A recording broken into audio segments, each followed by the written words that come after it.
हिवाळा सुरू झाला की आपल्याकडे मेथीचे लाडू, डिंकाचे लाडू बनवले जातात। पण तुम्हाला माहिती आहे का, गुजरातमध्ये हा एक स्पेशल पदार्थ बनवला जातो, ज्याचं नाव आहे अडदिया। याला अडदिया पाक असं सुद्धा म्हटलं जातं। हिवाळ्यामध्ये ना आपल्या शरीरामध्ये उष्णता निर्माण व्हावी, रोगप्रतिकारक क्षमता वाढावी, त्यासोबतच हाडाच्या मजबूतीसाठी, कंबरदुखीसाठी, तसंच लहान मुलांपासून तर अगदी वयस्क व्यक्तींपर्यंत हा बहुगुणी असणारा अडदिया पाक या हिवाळ्यामध्ये एकदा जरूर ट्राय करा। आजचा हा व्हिडिओ जर तुम्हाला आवडला तर व्हिडिओला लाईक आणि चॅनलला सबस्क्राइब करायला विसरू नका। तर अडदिया बनवण्यासाठी इथे आपल्याला उडदाची डाळ घ्यायची आहे। स्वच्छ 2 पाण्याने धुवून घ्यायचं, त्यानंतर फॅन खाली 5-6 तासासाठी सुकवून घ्यायची। सुकल्यानंतर मिक्सरमधूनच असं रवा टेक्स्चरमध्ये आलेला वाटून घ्यायचं आहे। आता गुजरातमध्ये ना असं अडदियाचं पीठ मार्केटमध्ये इझिली मिळून जातं। तर मी इथे हे अर्धा किलो उडदाच्या डाळीचं पीठ म्हणजेच अडदियाचं पीठ घेतलेलं आहे। 2 चमचे तूप आणि 2 चमचे दूध घालून संपूर्ण पिठाला छान चोळून घ्यायचं आहे। तर ही रेसिपी ना आमच्या कॉलनीमधल्या शेजारच्या काकूंनी मला शिकवलेली आहे। आता हे संपूर्ण दूध आणि तूप छान चोळून झालं की अशा पद्धतीने थाप देऊन ना हे अर्धा तासासाठी बाजूला ठेवायचं आहे। आता अर्धा तासानंतर चाळणीतून आपल्याला हे पीठ अशा पद्धतीने छान चाळून घ्यायचं आहे। आता मोहनथाळ बनवण्यासाठी जी प्रोसेस केली जाते ती सेम प्रोसेस याला सुद्धा फॉलो करायची आहे। आणि मस्त आपलं रवाळदार आणि दाणेदार टेक्स्चरमध्ये इथे हे आपलं पीठ तयार झालेलं आहे। त्यानंतर कढईमध्ये तूप गरम करून घ्यायचं आहे आणि अर्धा कप इथे आपल्याला डिंक तळून घ्यायचं आहे। आता जेवढं अडदियाचं पीठ असेल ना तेवढंच प्रमाणामध्ये आपल्याला इथे तुपाचा वापर करायचा आहे। जर अर्धा किलो आपलं अडदिया डाळीचं पीठ वापरलेलं आहे तर तेवढ्याच प्रमाणामध्ये आपल्याला तूप घ्यायचं आहे, म्हणजेच अर्धा किलो तूप। हे प्रमाण खूप सोपं आहे। जितकं डाळीचं पीठ असेल तितक्याच प्रमाणामध्ये आपल्याला तूप वापरायचं आहे।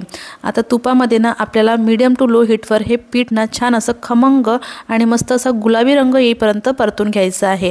आता हे पीठ भाजण्यासाठी ना इथे मला 20 ते 25 मिनिटं लागलेली आहे आणि मस्त तूप सुटेपर्यंत हे पीठ आपल्याला छान भाजून घ्यायचं आहे। तुम्ही बघू शकता रंग अगदी बिस्किटासारखा झालेला आहे।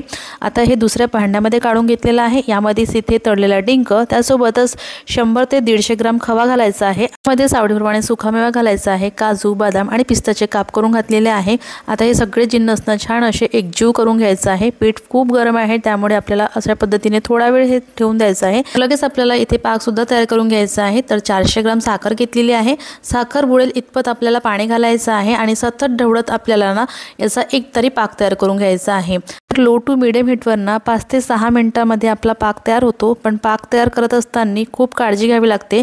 आता जेव्हाही आपण पाक चेक करतो त्या गॅसची फ्लेम बंद करायची आणि सतत चेक करत राहायचं। तर इथे बघू शकता आपल्या पाकाला छान एकतार आलेली आहे।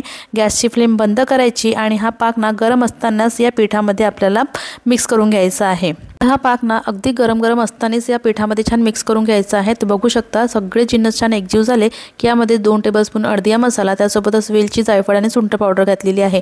अडदिया मसाला जर नाही मिळाला तर तुम्ही इथे नुसतं वेलची, जायफळ आणि सुंठ पावडर वापरली तरी देखील चालेल। आता हा अडदिया ना 2 प्रकारे सेट केला जातो। एक तर तुम्ही अशा प्रकारच्या ट्रेमध्ये याला सेट करून घेऊ शकता। थोडंसं तूप लावून घ्यायचं आणि यामध्ये गरम असतानाच हे मिश्रण छान असं पसरवून घ्यायचं आहे। जर ट्रे नसेल तर तुम्ही एखाद्या ताटामध्ये हे मिश्रण अशा पद्धतीने पसरवून घेतलं तरी देखील चालेल। आता थोडंसं गार्निशिंगसाठी इथे मी पिस्ता आणि बदामाचे काप घातलेले आहे, नाही घातले तरी देखील चालेल। आता दुसरा प्रकारे म्हणजेच अगदी पारंपरिक पद्धतीचा जो अडदियाचा आकार असतो तो कसा द्यायचा ते बघूया। तर यासाठी ना इथे आपल्याला थोडंसं पीठ ताटलीमध्ये घ्यायचं आहे आणि 5ही बोटांच्या मदतीने याला असं गोल म्हणजेच राऊंड शेपमध्ये आपल्याला आणायचं आहे।